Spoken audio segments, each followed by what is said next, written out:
ऐत्रेय उपनिषद। 7वें मुख्य उपनिषद पर हम लोग पहुंच गए हुए हैं। 6 तक हो चुका है, 4 हमारा बचा है, 7वां, 8वां, 9वां, 10वां। ऐत्रेय उपनिषद सबसे पहले किस वेद से जुड़ा हुआ है? समय ज्यादा नहीं लगाएंगे। ऋग्वेद से जुड़ा हुआ है। ऋग्वेद से कितने मुख्य उपनिषद जुड़े हुए हैं? ऋग्वेद से एक ही है सर।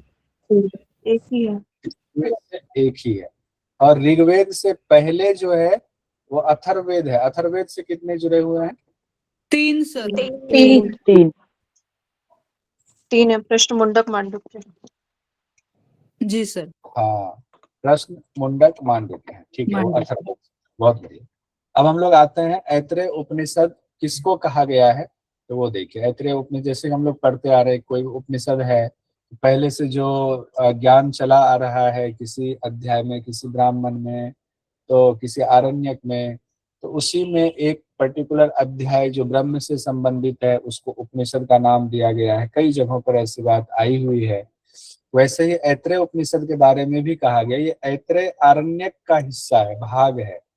ऐत्रेय उपनिषद ऐत्रेय आरण्यक का हिस्सा है। और ऐत्रेय आरण्यक का जो 3 अध्याय है, चौथा, 5वां और 6ठा अध्याय, ध्यान रखिए, चौथा, 5वां और 6ठा अध्याय, इसी को मिला करके ऐत्रेय उपनिषद कहा गया है, क्योंकि इस 3 अध्याय में, चौथे, 5वें, 6ठे अध्याय में ब्रह्म विद्या है। इन 3 अध्याय में, तो इसका मतलब है ऐत्रेय उपनिषद में भी 3 अध्याय की चर्चा है। कितने अध्याय की चर्चा है?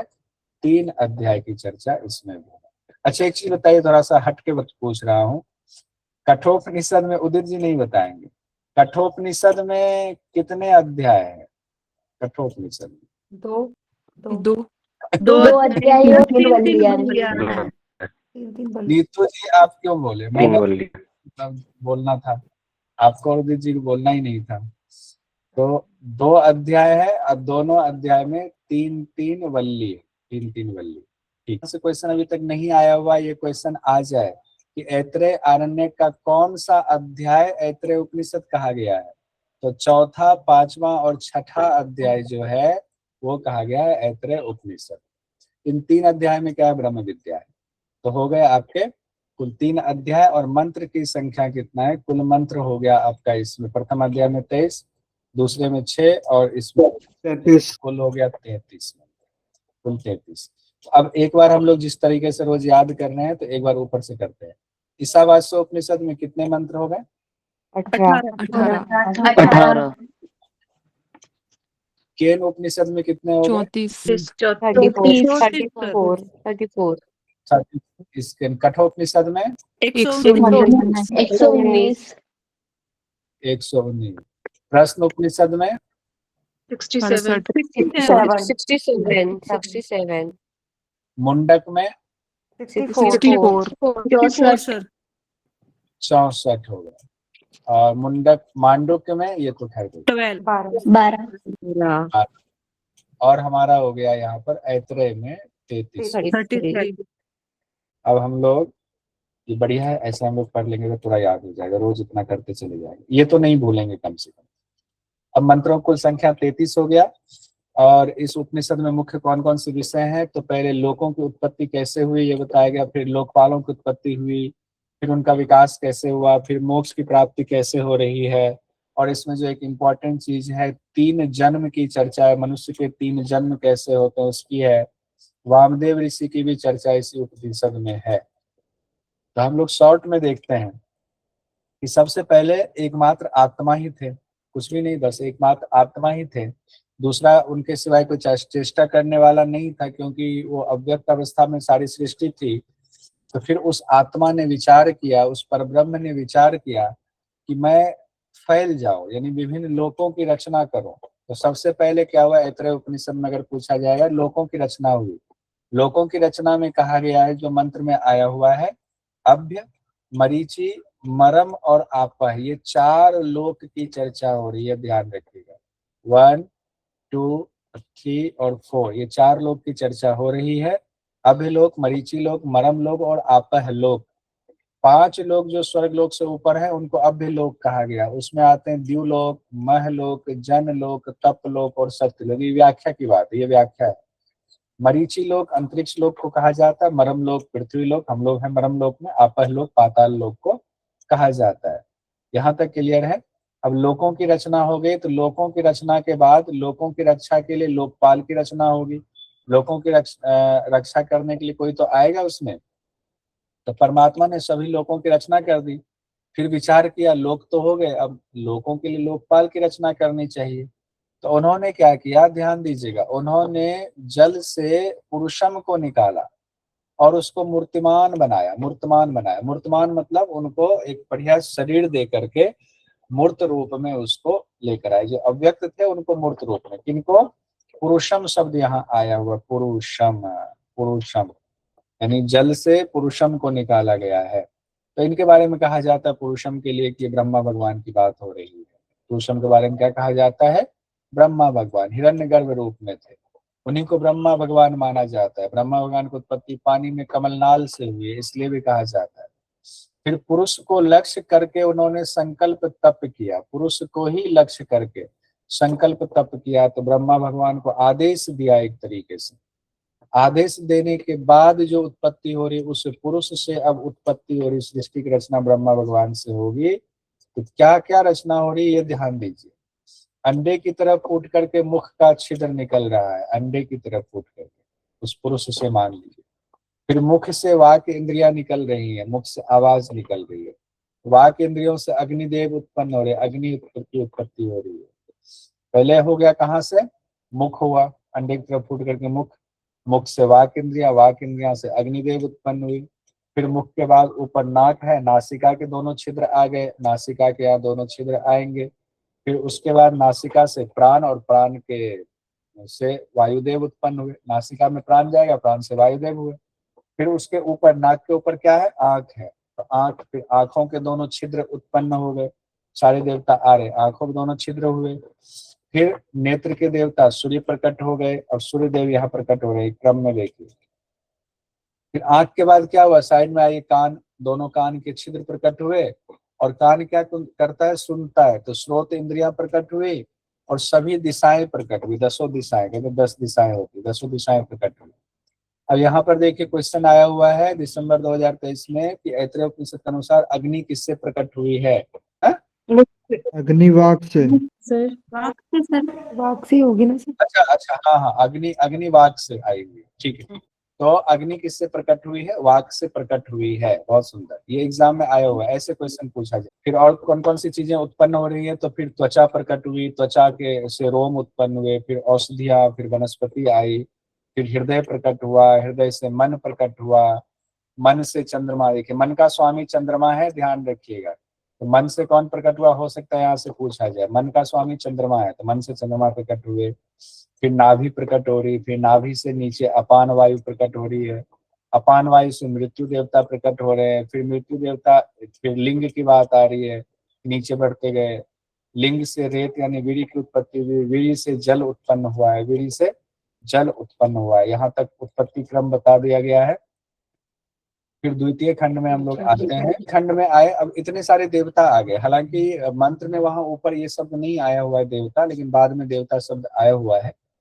तो इतने सारे देवता आ गए, इतनी सारी चीजें शरीर की आ गई, लेकिन अभी उनको कोई शरीर नहीं मिला है। वो भरे ही पुरुष से उत्पन्न हुए हैं, पुरुष जो मूर्तमान पुरुष हुए, तो उनके लिए अब जो है समुद्र में, इस महान समुद्र में आ गए और उनको जो है क्या किया, ब्रह्म ने भूख प्यास से और भर दिया। अब वो व्याकुल होने लगे कि भूख प्यास की निवृत्ति उसकी हो कैसे, तो उसके लिए शरीर चाहिए। तो शरीर जो है कि मांग करने लगे कि हमारे लिए कोई स्थान दीजिए रहने के लिए, हम लोग कहाँ रहेंगे, सारे देवता बाहर भटक रहे हैं, कह रहे हैं हमें स्थान दीजिए, स्थान दीजिए। स्थान के लिए आप लोग जानते हैं एग्जाम में हो सकता है ये चीज आए। तो पहले गाय का शरीर बनाया गया, गाय का शरीर यहाँ आपको दिख रहा है, गाय का शरीर बनाया। तो इन देवताओं ने नागभूषिक हो रहा है कि नहीं, बहुत अच्छा नहीं है। उसके बाद घोड़े का शरीर बनाया, तो घोड़े में भी इन लोगों ने कहा कि नहीं, ये भी कुछ मजेदार सा नहीं है। फिर इंसान का इस रूप में जब आया शरीर, तो इसको देख करके सभी लोग खुश हो गए और मनुष्य शरीर में सभी देवता खुशी खुशी प्रकट होने लगे, उसमें जाने लगे, मतलब ये घर हो गया। हमारा शरीर घर है, इसमें सारे देवताएं हैं, और कहाँ कौन से देवता ने स्थान पाया, किस तरीके से पाया, उसका वर्णन आगे किया जा रहा है। अग्निदेव वाक इंद्रिय का रूप धारण कर मुख में प्रवेश हो गए। अब यहाँ से देखिए चीजें थोड़ी अलग हो रही है। अग्निदेव वाक इंद्रिय का रूप धारण करके मुख में प्रवेश हो गए। अग्निदेव कौन हो गए? मतलब बोलते हैं तो मुख से वाणी निकली कि आग लग गई, तो ऐसा था। अग्निदेव मुख में प्रविष्ट हुए, वाक इंद्रिय, और वाक इंद्रिय बन के मुख में प्रविष्ट हो गए। वायुदेव भी प्राण बन करके, वायुदेव क्या बनेंगे? प्राण बन करके कहाँ प्रविष्ट हो जाएंगे? नासिका में प्रविष्ट हो जाएंगे। फिर मुख, मुख के बाद नासिका की चर्चा हो रही, फिर आंखों पर आएंगे सूर्य देवता नेत्र इंद्रिय बन करके। सूर्य देवता नेत्र इंद्रिय बन करके आंखों के गोलक में प्रवेश हो गए। दिशाओं के देवता अब कान में प्रवेश होंगे। दिशाओं के देवता स्रोत इंद्रिय बन करके कान में प्रवेश हो रहे। ये सीक्वेंस अगर पूछा जाए देखिएगा, मुख, उससे ऊपर नाक, नाक से ऊपर आंख, आंख के बगल में आ गया कान। उसी सीक्वेंस में उत्पन्न हुए, उसी सीक्वेंस में जगह पाए जा रहे हैं। औषधि और वनस्पति के देवता रोए बन करके त्वचा में प्रविष्ट हो गए। उसके बाद त्वचा की चर्चा आई हुई थी। फिर मृत्यु देवता अपान वायु बन करके नाभि में प्रविष्ट हो गए, यहाँ ये भी कहा जा रहा है। और जल के देवता वीर्य बन करके लिंग प्रदेश में, लिंग में प्रविष्ट हो गए। अब उनको भूख प्यास लगी हुई है, तो भूख प्यास जो है, भूख प्यास को भी दिया हुआ है। भूख प्यास से भर दिया हुआ था सभी देवताओं को, तो भूख प्यास बेचारे अलग से थे। उन्होंने भी अपने लिए स्थान किया कि सब लोगों ने अपना अपना कमरा ले लिया, मैं कहाँ रहूं? उन्होंने कहा कि तुम्हें अलग रहने की जरूरत नहीं, तुम सबके साथ रहोगे, तुम्हारा स्थान सब में होगा, सब में भागी होगा। तभी से नियम बन गया हुआ है, देवता के लिए हवि ग्रहण की जाती है, उस देवता में भूख प्यास दोनों की ही भागीदारी होती है, इसलिए जल भी चढ़ाया जाता है और भोजन भी चढ़ाया जाता है, तो सब में हिस्सेदारी होती है भूख प्यास की। अब तृतीय खंड में आते हैं भूख प्यास को लेकर के। अब भूख प्यास लगी हुई है, भोजन चाहिए सबको, तो परमात्मा ने क्या किया कि सोचा सब कुछ रच दिया, अब इनके लिए अन्न की रचना की जाए। अब अन्न के बारे में जो इम्पोर्टेंट बात यहाँ पर आएगी वो ये है, परमात्मा के विचार के बाद जल से मूर्ति प्रकट हुई वही अन्न है, और कहा गया 5 तपे हुए सूक्ष्म महाभूत से अन्न की उत्पत्ति हुई है। 5 तपे हुए सूक्ष्म महाभूत से। और हम लोगों ने कल पढ़ा हुआ, परसों पढ़ा हुआ था, मुंडक उपनिषद में पढ़ा हुआ था, अन्न भी ब्रह्म ही है, अन्न भी ब्रह्म है, ब्रह्म से ही अन्न जो है सूक्ष्म थोड़ा सा स्थूल रूप में आया तो अन्न हो गया। यहाँ कहा जा रहा है 5 तपे हुए सूक्ष्म महाभूत से अन्न की उत्पत्ति हुई है। अब अन्न जो है भागने लगा कि हमें सब खा लेगा खा लेगा, तो अब जो सीक्वेंस है कि उस अन्न को कौन खाने दौड़ रहा है, कोशिश कर रहा है, नहीं खा पा रहा है। एक बच्चा होता है, बच्चा खाने की कोशिश करता है, कैसे भी, कभी सिर में लगाता है, कभी बाल में, कभी शरीर में लगाता है, उसको नहीं पता चलता। ये सीक्वेंस अब यहाँ से हम लोग देखेंगे। अब अन्न को कौन कौन खाने के लिए दौड़ रहा है पहले देखिए। तो अब मनुष्य शरीर में है, तो अब वो मनुष्य शरीर सबसे पहले अन्न को वाणी से पकड़ने की कोशिश कर रहा है, आओ आओ तुमको खाऊंगा, आओ आओ मैं खाता हूँ खाता हूँ। अब बोलने से कहीं कोई खाया जाए, पहले वाणी से, सीक्वेंस में याद कीजिएगा। फिर मनुष्य ने उस अन्न को प्राण से पकड़ने की कोशिश की, नहीं खा पाया। ध्यान दीजिए, प्राण से पकड़ने की कोशिश की, नहीं खा पाया। अगर पकड़ लेते तब क्या होता, सूंघ कर ही तृप्त हो जाते। फिर मनुष्य ने उनको आंखों से पकड़ने की कोशिश की, खाने की कोशिश की, अन्न आंख से भी पकड़ में नहीं आए। अगर पकड़ में आ जाते तो क्या होता, देख करके ही मनुष्य तृप्त हो जाता। फिर कान से पकड़ने की कोशिश की, कान से भी पकड़ लेते तो कान से सुन करके ही तृप्त हो जाते, बोलते रसगुल्ला, रसगुल्ला से मन भर गया, ऐसा नहीं होता। त्वचा से पकड़ने की कोशिश की तो त्वचा से भी नहीं पकड़ पाए, पकड़ लेते तो क्या होता, छू करके ही किसी चीज को जाते, फिर छूने के पैसे लगते। दुकान सजा होता है, जिस चीज को छुएंगे उससे मन भर जाएगा, छूने के पैसे लगते थे, तो छू करके ही मन तृप्त हो जाता है, ऐसा होता है। फिर मन से पकड़ने की कोशिश की, नहीं पकड़ पाए, तो मन से अगर होता तब तो सबसे अच्छा है, तो मन से चिंतन कर लेते, कहीं दुकान में भी जाने की जरूरत नहीं होती, तृप्त हो जाते, वो भी नहीं हुआ। उपस्थ से यानी लिंग से पकड़ने की कोशिश की, वो भी नहीं हुआ, तो अन्न का त्याग करके ही तृप्त हो जाते, वो भी नहीं हुआ। मनुष्य ने उसे अपान वायु से पकड़ने की कोशिश की। अब देखिए, अब अपान वायु से पकड़ में आ गया, तो ये बहुत इंपॉर्टेंट है। किससे पकड़ने की कोशिश की, अपान वायु से, और अपान वायु से पकड़ में आ गया। अपान वायु ने ही मनुष्य के अंदर उसको पहुंचा दिया, उस अन्न को। अपान वायु को अन्न का ग्रहण करने वाला कहा गया है, ये इंपॉर्टेंट लाइन है, इसको नोट कीजिए। अन्न, अपान वायु को अन्न का ग्रहण करने वाला कहा गया है, ये बहुत इंपॉर्टेंट है। अब यहाँ हम लोग एक बार सीक्वेंस बता दीजिए, ऊपर से किस किस चीज से पकड़ने की कोशिश की। पहले वाणी से हो गया, वाणी के बाद मुख के बाद क्या हुआ, इसको ध्यान दीजिए। मुख के बाद क्या, वाणी के बाद प्राण प्राण। प्राण प्राण कहाँ, आया। प्राण कहाँ से हुआ, नाक से तो प्राण है ना, प्राण का संबंध नाक से है, घ्राण इंद्रिय से। वाणी जी जी और प्राण से पकड़ने की कोशिश की। प्राण के बाद क्या आएगा, आंख आएगा। चक्षु। देखिए उसी सीक्वेंस में आ रहे हैं ना आगे। जी उसके बाद आंख को पकड़ने की कोशिश की। प्राण उसके बाद क्या आया, कान आया, उसी कान। सीक्वेंस में आ रहा है। कितना आसान है, कान से पकड़ने की कोशिश की, नहीं हुआ। जी उसके बाद त्वचा आ रहा है, उसके बाद त्वचा। वहां भी त्वचा त्वचा आया था, त्वचा आ गया। उसके बाद जी दो चीजें अलग इसमें आई हुई है जो बाद में मन। आई है, मन और उपस्थ था, मन और उपस्थ। जी सर। उपस्थ और मन प्राण अपान वायु। और उसके बाद अपान वायु। ठीक है, अपान वायु। अब आप लोग सीक्वेंस बताइए यहाँ पर।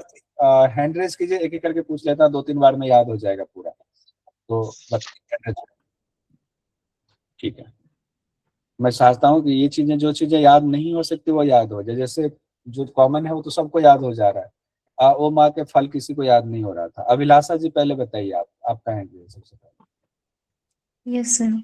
सर पहले हाँ वाणी से, मुख से, हाँ, फिर प्राण से, फिर प्राण। फिर हाँ चक्षु आंखों से, ठीक है, आइज। फिर ठीक, कान से, कान से, फिर ठीक है, त्वचा से, फिर त्वचा से, स्किन से, ठीक है, फिर मन से, फिर मन से, फिर अपान वायु से। अपान वायु से ग्रहण करने पे हमने ग्रहण कर लिया। स्किन और बीच में मन। एक छूट गया। एक एक छूट छूट गया गया सर। है, जी सर। लिंग छूट से। गया। उपस्थ से। उपस्थ छूट गया। उपस्थ, ये छूट गया ना विलासा जी। हाँ और सर। लास्ट अपान है। मैंने ऐसा लिखा जैसे डॉक्टर लिखते दवाई का नाम, दरअसल मैं ये उससे लिख रहा हूँ, क्या कहते हैं, माउस से, इसलिए ऐसा हो रहा है। आइए अब है नीतू जी का, नीतू जी बता दीजिए। जी सर। वाणी, प्राण, आंख, कान, त्वचा, मन, उपस्थ और अपान। 8 है सर टोटल। हाँ, 3 3 6 7 8, बहुत बढ़िया, आपने संख्या में बता दिया, कुल 8। अनीता जी बता दीजिए फटाफट। वाणी, प्राण, चक्षु, कान, त्वचा, मन, उपस्थ, लास्ट में अपान। अपान, ठीक है। प्रियंका जी। जी सर। पहले वाणी से, मतलब अगर वैसे देखें तो इसका सीधा ऐसे जैसे मुंह से स्टार्ट करते हैं ना, तो मुंह से फिर नाक के पास हाथ जाएगा, फिर नाक से फिर आंखों पे, फिर कान पे, और फिर त्वचा स्किन आ जाएगी। ये हमारी जो ज्ञानेंद्रियां, ये उसके बाद मन, फिर उपस्थ और फिर अपान वायु। ठीक है, बहुत बढ़िया। पायल जी। सबसे पहले वाणी आएगा, फिर प्राण, आंखें, कान, त्वचा आएगी, फिर मन, उपस्थ और अपान। Ashish, Ashish ji. Yes sir. Sir वाणी, वाणी के बाद प्राण, प्राण के बाद आंख, आंख के बाद कान, कान के बाद त्वचा, त्वचा के बाद मन, मन के बाद शिश्न, और शिश्न के बाद लास्ट अपान। अपान। सुरभि जी बताइए। सबसे पहले वाणी, प्राण, आंख, कान, त्वचा, मन, उपस्थ और अपान। राहुल जी। जीवो जी। वाणी, प्राण, आंख, कान, त्वचा, मन, उपस्थ और अपान। अपान। मंजू जी। जी सर। पहले मुंह से, फिर नाक से, फिर आंख से, फिर कान से, फिर त्वचा से, फिर मन, फिर अपान। एक छूट गया ना, उपस्थ छूट गया। वंदना जी बता दीजिए बोलना सर। लास्ट। जी सर। उपस्थ छूट अपान से पहले उपस्थ है। 8 चीजें हैं जिनसे पकड़ने की कोशिश की गई थी। वाणी, प्राण, आंख, कान, त्वचा, मन, उपस्थ तथा अपान वायु। अपान वायु से पकड़ लिया था। ठीक है पूजा जी, तो फाइनली क्या हो गया? अपान ही वायु को ग्रहण करने वाला है और जी सर। अपान वायु अन्य से जीवन की रक्षा करने वाले के रूप में प्रसिद्ध है, वो अपान वायु है। ठीक है, जी अब सर। आगे हम लोग करते हैं। अब परमात्मा ने सोचा कि अब मुझे भी इस शरीर में रहना चाहिए, शरीर भी इतना सुंदर है, और दूसरा सोच रहे कि मेरे बिना ये लोग रह नहीं सकते हैं, तो वो भी सोच रहे हैं कि कैसे जाए। तो फाइनली जो है उन्होंने कहा कि मैं भी इस शरीर में आता हूँ। तो वो कैसे आए हुए हैं, कैसे प्रवेश किया है उन्होंने? तो सीमान प्रदेश को चीर करके वो शरीर में प्रवेश कर गए। किस मार्ग से प्रवेश कर गए? विद्युति कहा गया है। सीमान प्रदेश से चीर करके शरीर में प्रवेश कर गए, और यह द्वार इसको जिससे ब्रह्म शरीर में आए वो विद्युति नाम से प्रसिद्ध है। तो इसी को विद्युति या इसको ब्रह्मरंध्र भी कहा जाता है। तो विद्युति शब्द से ये कहा गया है। विद्युति को ही ब्रह्मरंध्र कहा जाता है, विद्युति। तो ये ध्यान रखेंगे, ये वाला शब्द कहाँ पर आए? तो सीमान प्रदेश से आए, शरीर में परमात्मा प्रवेश हो गए। अब उस परमात्मा के ब्रह्म के 3 आश्रय की चर्चा आई हुई है। 3 स्वप्न उसी को कहा जाता है। ब्रह्म के 3 स्वप्न में एक ही शब्द को 3 बार इस्तेमाल किया गया है। अयम आवसथः, अयम आवसथः, अयम आवसथः। एक तो कहा गया है हृदय गुफा में स्थान है, हृदयाकाश। दूसरा कहा गया परम धाम, विशुद्ध आकाश। तीसरा संपूर्ण ब्रह्मांड कहा है। इस तीनों शब्द को ध्यान रख लीजिएगा। तीसरा संपूर्ण ब्रह्मांड कहा गया। 3 स्वप्न, स्थूल, सूक्ष्म और कारण शरीर से उसको जोड़ा गया है। स्थूल, सूक्ष्म और कारण शरीर।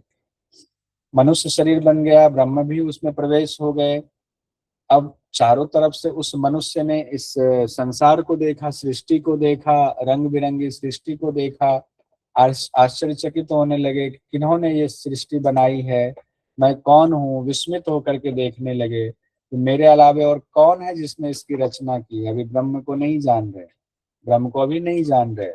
तब उस जीवात्मा ने क्या किया? अंतर्यामी परमात्मा को देखा ब्रह्म के रूप में साधना करके, और फिर बोला कि बड़े सौभाग्य की बात है कि इस पर ब्रह्म परमात्मा को मैंने देख लिया। तो कैसे? पहले तो संसार में आए, सब कुछ देखा, भोगों से जो है मन भर गया, वैराग्य हो गया, तो साधना करने लगे। साधना के बाद फिर हमने उस परमात्मा को देखा, ब्रह्म को देखा। अच्छा, इन्होंने ही हमें बनाया, इन्होंने ही सृष्टि को बनाया। ये बात यहाँ पर आ गई। अब यहाँ पर कह रहे हैं कि मैंने उनको देख लिया, बात आ गई। अपनी तरफ से इस विचित्र संसार रूपी रचना को परमात्मा की रचना माना इस मनुष्य ने, और फिर उनको उन्होंने कहा कि वास्तव में वह इदंद्र नाम वाला है। जिनको देखा उस परमात्मा को नाम दिया उन्होंने इदंद्र। इदंद्र मतलब होता है इदम द्र, इनको मैंने देख लिया, उस ब्रह्म को मैंने देख लिया। तो ब्रह्म का नाम हो गया इदंद्र। यहीं से ब्रह्म का नाम ले लिया तो हो गए इंद्र। तो इंद्र भगवान जो है उन्होंने यही ब्रह्मा भगवान का नाम कॉपी कर लिया। तो हम लोग कॉपी करते हैं ना किसी का नाम, कन्हैया, कन्हा, कान्हा, ऐसे नाम हम लोग ले लेते हैं भगवान का। तो भगवान का नाम लेने से हम भगवान थोड़ी हो जाएंगे, हालांकि है तो भगवान ही, लेकिन उस वक्त एहसास में नहीं होते हैं। उस परमात्मा को परोक्ष रूप से इंद्र कहकर पुकारा जाता है, क्योंकि देवता लोग कोई बात सीधे सीधे नहीं कहते हैं, परोक्ष भाव से कही गई बातों को पसंद करते हैं देवता लोग। तो ये भी हो सकता है एग्जाम में आ जाए। देवता लोग ब्रह्म को क्या कहते हैं? इंद्र कहते हैं, इंद्र कहकर पुकारते हैं। द्वितीय अध्याय में हम लोग पहुंचते हैं। प्रथम खंड। कितने अध्याय हैं ऐत्रेय उपनिषद में? ऐत्रेय उपनिषद 3 अध्याय। 3 अध्याय क्यों है ऐत्रेय उपनिषद में? सर वो 3 चैप्टर है ना, 4, 5 और 6। ऐत्रेय आरण्य तीनों अध्याय में ब्रह्म विद्या का बताया गया। ये आरण्य का हिस्सा है। इसका ऐत्रेय आरण्यक, ऐत्रेय ब्राह्मण, ऐत्रेय क्या है? ऐत्रेय आरण्य का हिस्सा है सर। आरण्य का 4था, 5वां और 6ठा अध्याय है। सुंदर। आइए, अब यहाँ पर मनुष्य के 3 जन्म की चर्चा है, ये बहुत इंपॉर्टेंट है। मनुष्य के 3 जन्म की बात आई हुई है। जो द्वितीय अध्याय प्रथम खंड में है, जिसमें पहला जन्म क्या कहा गया, दूसरा जन्म क्या कहा गया, तीसरा जन्म पढ़कर आप लोग आए होंगे, तो इसको पूरा नहीं पढ़ेंगे हम लोग, सीधे आ जाएंगे इसमें। यहाँ मैंने लिखा है क्या, नहीं लिखा, चलिए एक एक लाइन में हम लोग देख लेते हैं।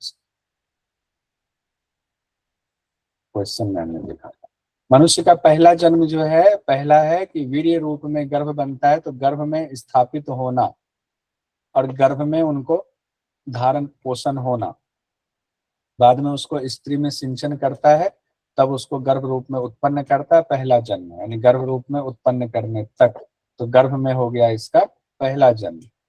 अब वो दूसरा जन्म है कि गर्भ में ही, अब जो वो माँ है, वो माँ उस गर्भ को आत्मभाव के रूप में स्वीकार करती है, अपने अंग के रूप में ही स्वीकार करती। तो पहला तो हो गया आपका गर्भ रूप में स्थापित होना, पहला जन्म। अब गर्भ में वो बढ़ रहा है, बढ़ने से लेकर के उसके जन्म होने तक, और जन्म हो करके उसका बड़ा होने तक, पालन पोषण होने तक, वो हो गया दूसरा जन्म हो गया। यानी माँ के गर्भ में पहला, दूसरा हो गया गर्भ के बाद, गर्भ में ही उसका वृद्धि होना, वृद्धि के बाद फिर उसका जन्म होना, जन्म के बाद लालन पालन भी कहा गया है। फिर माता पिता अपने लालन पालन करते हैं, फिर उसको खड़े होने लायक बना देते हैं कि अपने पांव पे खड़े होकर के अपनी वंश परंपरा बढ़ाएंगे। उस यहाँ तक हो गया दूसरा जन्म उसका। और तीसरे जन्म में कहा गया है कि वो पुत्र अब पिता की जिम्मेदारी संभालने लग गया हुआ है, अपने पांव पर खड़ा हो गया वहां तक। उसके बाद वो अब वो खुद पिता की जिम्मेदारी निभाएगा, यानी वो खुद पिता बनेगा।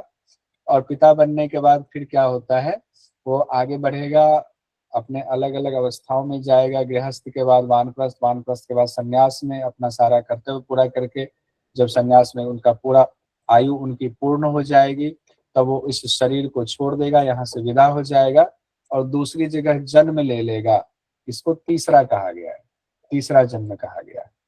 इस तरह से 3 जन्म की चर्चा आएगी। तो अब 3 जन्म को एक एक लाइन में समझे। पहला जन्म हो गया आपका वीर्य रूप में बढ़ना, वीर्य का स्त्री में सिंचन होना, तो ये हो गया पहला जन्म। अब उस माँ के गर्भ में उसका बढ़ना, जन्म लेना और अपने पांव तक खड़े होना, लालन पालन, दूसरा जन्म। फिर वहां से आगे की यात्रा, अब वो अपनी जिम्मेदारी निभाएंगे एक पिता बन करके, फिर वो उनकी मृत्यु होगी, मृत्यु लेकर होकर के दूसरे योनि, दूसरे उसमें शरीर से जन्म लेंगे, वो हो गया तीसरा। क्लियर है? ओवरराइट है इसमें, थोड़ा सा ध्यान रखिएगा। ओवरराइट की वजह से थोड़ी सी दिक्कत आती है, लेकिन हमें बिल्कुल क्लियर रहना है। एक बार और समझा दीजिए।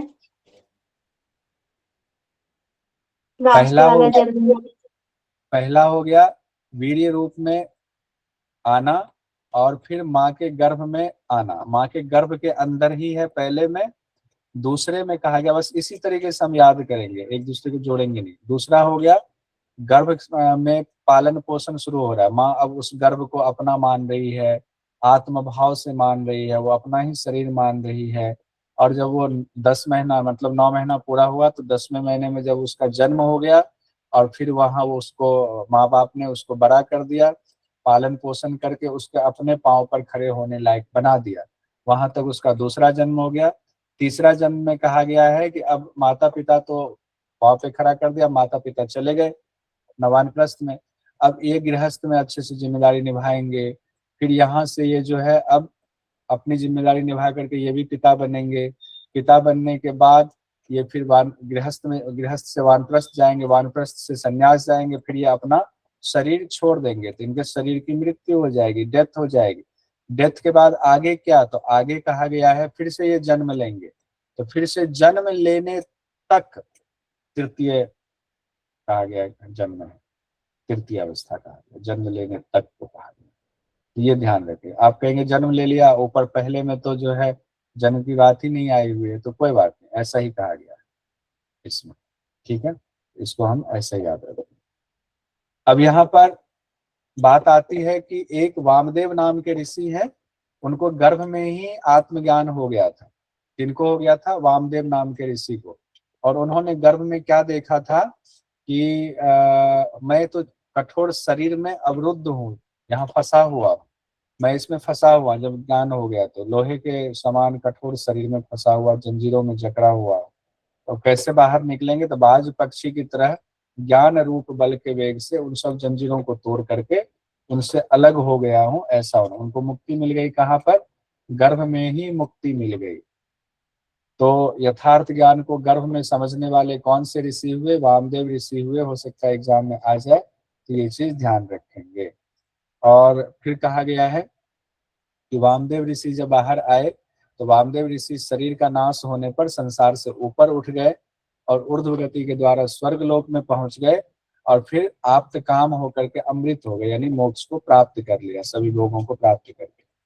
तृतीय अध्याय में हम लोग पहुंच गए हुए। तृतीय अध्याय में कहा गया है आत्मा की महत्ता के बारे में। हम लोग जिसकी उपासना करते हैं वह आत्मा कौन है, या फिर हमें किन की उपासना करनी चाहिए? तो यहाँ कहा जा रहा है जिससे मनुष्य देखता है, सुनता है, जिससे गंधों को सूंघता है, जिससे वाणी को स्पष्ट करता है, जिससे स्वाद युक्त स्वादहीन वस्तु को अलग अलग पहचानता है, वह आत्मा कौन है? यानी शक्ति की चर्चा हो रही। इंद्रियों की जो शक्तियां हैं, उन इन्हीं शक्तियों से जितना हमारे अंदर जो शक्ति है, चाहे आंख की शक्ति है, कान की शक्ति है, नाक की शक्ति है, जिह्वा की शक्ति है, तो ये सब तो देवता है, लेकिन इनमें जो शक्ति है वो शक्ति कौन है? ऐसा विचार करने के बाद ध्यान में विचार किया तो उस मनुष्य को, उस साधक को ये समझ में आया यह हृदयम है। यानी ब्रह्म के लिए यहाँ से क्वेश्चन आया हुआ है। बहुत अभी सालों से ये क्वेश्चन नहीं आया है, एक बार आया हुआ है। यहाँ से क्वेश्चन आने के चांसेस हैं, तो इसको अच्छे से देखिएगा। और मैं बोल रहा हूँ, साथ साथ सब लोगों का माइक बंद है, बोलते हुए इसको देखिएगा। यह हृदयम है, यह मन है। मन, यहाँ मन से तात्पर्य मन की शक्ति जो है वही ब्रह्म है। ये संज्ञानम है, ये आज्ञानम है। पहले संस्कृत के शब्द देखिए, फिर अर्थ भी देखेंगे। ये विज्ञानम है, ये प्रज्ञानम है, मेधा है, दृष्टि है, धृति है, मति है, मनीषा है, ज्योति है, स्मृति है, संकल्प है, कर्तृ है, असु है, काम है, वश है। ये सब कुछ जो शक्ति रूप में है सब ब्रह्म ही है। तो अब एक एक करके फिर से देखिए। पहले हृदयम शब्द कहा गया है, ये जो हृदय है ये भी ब्रह्म रूप में ही है। ये जो मन है, मन की जो शक्ति है ब्रह्म ही है। संज्ञानम कहा गया है, सम्यक ज्ञान की जो शक्ति है वो भी ब्रह्म स्वरूप ही है। आज्ञानम है, आज्ञा देने की जो शक्ति है वो भी ब्रह्म स्वरूप ही है। आज्ञानम, आज्ञा देने की शक्ति, वो भी ब्रह्म स्वरूप है। विज्ञानम कहा गया, विभिन्न रूप जानने की जो शक्ति है। फिर प्रज्ञानम कहा गया, तत्काल जानने की जो शक्ति है प्रज्ञा के द्वारा। फिर मेधा कहा गया है, धारण करने की शक्ति। ये सब शब्द आया हुआ है। दृष्टि, देखने की शक्ति है। धृति, धैर्य की शक्ति है हमारे अंदर, धीरता की शक्ति। मति यानी बुद्धि जो है। मनीषा, मनन करने की जो शक्ति है, मनीषा। ज्योति यानी वेग जो हमारे अंदर होता है, अलग अलग जो प्राकृतिक वेग आता है उसको ज्योति कहा गया, वो शक्ति भी उन्हीं के द्वारा है। स्मृति यानी स्मरण शक्ति जो हमारे अंदर है, वो स्मरण शक्ति भी उन्हीं की देन है। संकल्प शक्ति भी उन्हीं की देन है।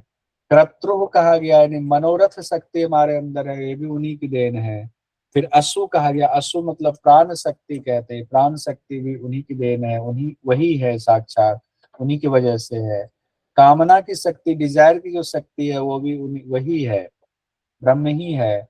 और वश और स्त्री संसर्ग की जो शक्ति, वशी कहा जाता है, वो भी वही है। यानी सारी शक्तियों की यहाँ चर्चा की गई, सभी इंद्रियों में जो शक्तियां हैं वो चर्चा की गई। हृदयम, मन, संज्ञानम, आज्ञानम, आप लोग उम्मीद है पीछे पीछे बोल रहे होंगे। विज्ञानम, प्रज्ञानम, मेधा, दृष्टि, धृति, मति, मनीषा, ज्योति, स्मृति, संकल्प, कर्तृ, असु, काम और वश, ये सारी चीजें कही गई। इस प्रकार सबके सब परमात्मा की ही उपाधि है, उन्हीं का नाम है, उनकी सत्ता का बोधक है। फिर आगे कहा जा रहा है, ये ब्रह्मा, इंद्र, प्रजापति, सब देवता, वायु, पृथ्वी, वायु, आकाश, जल, तेज, ये पांचों महाभूत हैं। छोटे छोटे मिले हुए बीज रूप समस्त प्राणी, इससे अलग जेर से उत्पन्न प्राणी, अंडे से उत्पन्न प्राणी, पसीने से उत्पन्न प्राणी, जमीन से उत्पन्न जीव, घोड़े, गाय, हाथी, मनुष्य, जो कुछ भी जगत है, जो कुछ भी पंखों वाला है, जंगम है, स्थावर है, प्राणी समुदाय है, सब प्रज्ञान स्वरूप परमात्मा से ही शक्ति पा करके अपना अपना कार्य करने में सक्षम है और उनमें ही स्थित है। यानी सब कुछ को देखा उन्होंने ध्यान से, मनुष्य ने, उसे साधक ने, कि सब कुछ तो परमात्मा ही है। प्रज्ञान स्वरूप परमात्मा ही संपूर्ण सृष्टि का आधार है। यह प्रज्ञान ही ब्रह्म है। ये सब कुछ देख लिया। फिर यहाँ पर बात आती है, जिसने उनको जान लिया, इस लोक से ऊपर उठकर स्वर्ग लोक में प्रज्ञान स्वरूप ब्रह्म के सहित संपूर्ण दिव्य भोगों को प्राप्त होकर के अमृत हो गया। अमृत होना मतलब मुक्त हो गया। अब सवाल देखिए जो 2021 में पूछा गया, ऐतरेय उपनिषद में जिसकी चर्चा की गई है वे है, इस तरह से यहीं से सवाल पूछा गया, संज्ञान, आज्ञान, विज्ञान, प्रज्ञान, महाज्ञान। तो सही उत्तर का चयन चारों कीजिए। है इसमें। महाज्ञान नहीं है। चार चार दिए के हुए। बाकी सब ऑप्शन डी। ये वाला नहीं है, महाज्ञान नहीं। ठीक है, संज्ञान है, आज्ञान है, विज्ञान है, प्रज्ञान, तो डी वाला ऑप्शन सही होगा। ऐतरेय उपनिषद यहाँ हमारा संपन्न हो गया। हमने ये शांति पाठ शुरुआत में किया था, ये शांति पाठ है। ओम वांगमय मनसी प्रतिष्ठिता मनो में वाची प्रतिष्ठितम आविराविर्म एधि वेदस्य मा आनिस्थ सुतम मे मा प्रकाशि अनेनाधितेना अहोरात्रा संतदामि हितं वदिष्यामि सत्यं वदिष्यामि तन्मावतु तद्वक्तारं वतु अवतु माम अवतु वक्तारम अवतु वक्तारम। ओम शांति शांति शांति।